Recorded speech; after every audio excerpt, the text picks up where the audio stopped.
Rockstar Games has always understood how to build not just games, but worlds people never want to leave, and nowhere is that more evident than in the ongoing phenomenon of Grand Theft Auto Online. Launched in 2013 as an extension of GTA V, the online mode was originally meant to be a side project, a multiplayer playground that could keep fans engaged beyond the main campaign. What it became, however, was something far more powerful, a silent billion-dollar engine of recurring revenue, carefully engineered not through upfront costs but through the allure of microtransactions.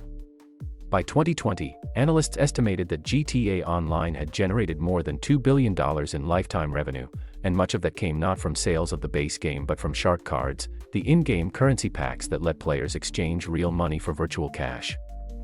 These transactions, ranging anywhere from a few dollars for a small amount of in-game money to nearly $100 for a massive cash injection, became the subtle backbone of Rockstar's strategy. Instead of asking players to pay a subscription fee, Rockstar offered the illusion of choice: grind for hours to unlock a new car, a luxury penthouse, or a military jet, or spend real-world cash and get it instantly. The brilliance of this system lies in how seamlessly it blends into the very design of the game. GTA Online is structured around aspiration. Players want to own the fastest car, the most extravagant yacht, or the top-floor nightclub, not just for utility but for status. In a digital world where showing off matters as much as gameplay itself, Rockstar found a way to monetize ambition. The more items they added, the more tempting shark cards became. A player might see a new $3 million supercar hit the in-game marketplace, but with missions paying out only a fraction of that after hours of grinding, the path forward felt obvious: buy the shark card. By 2019, Take-Two Interactive, Rockstar's parent company, reported that recurrent consumer spending, a category largely made up of microtransactions, made up nearly 40% of its annual revenue, contributing hundreds of millions each year. GTA Online alone was responsible for over $500 million in 2019, even 6 years after launch, a figure that would be unheard of for most traditional games that typically decline in profitability after their release window. What makes this story more fascinating is the restraint Rockstar shows in discussing it. They rarely advertise shark cards directly in bold marketing campaigns. Instead, they create digital scarcity and design a game world that nudges players toward the purchase without ever needing to shout about it. A new update drops, and suddenly the city feels alive again with missions, cars, and properties that all cost more money than most casual players could realistically earn without significant time investment. The silent suggestion is always there: you could grind for weeks, or you could spend $20 and get back to enjoying the experience now.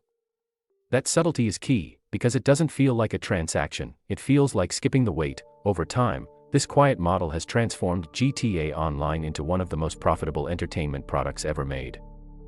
GTA V itself has sold over 195 million copies worldwide, generating more than $8 billion in revenue across all platforms, but the hidden truth is that a massive chunk of the fortune has come after the sale, with GTA Online serving as a perpetual money printer. The game continues to thrive over a decade later, not because people still want to replay the original story, but because the online world keeps evolving with new reasons to spend. Every DLC, every drip-feed content update, and every flashy trailer for the next nightclub expansion or heist acts as a carefully placed reminder of what could be yours, for the right price. This model has been so successful that it has influenced the wider industry, with companies chasing their own versions of recurring spending systems. Yet few have done it with the same finesse as Rockstar. They've managed to maintain a balance between keeping the game free of mandatory fees while encouraging a culture of voluntary spending so powerful that it has redefined what a decade-old game can earn. In many ways, GTA Online has become the prototype for games as a service, and its financial performance proves it. By 2023, reports suggested GTA Online continued to generate hundreds of millions annually, a staggering achievement for a product released 10 years prior. Rockstar's silent billion-dollar strategy was never about the loud, one-time sale.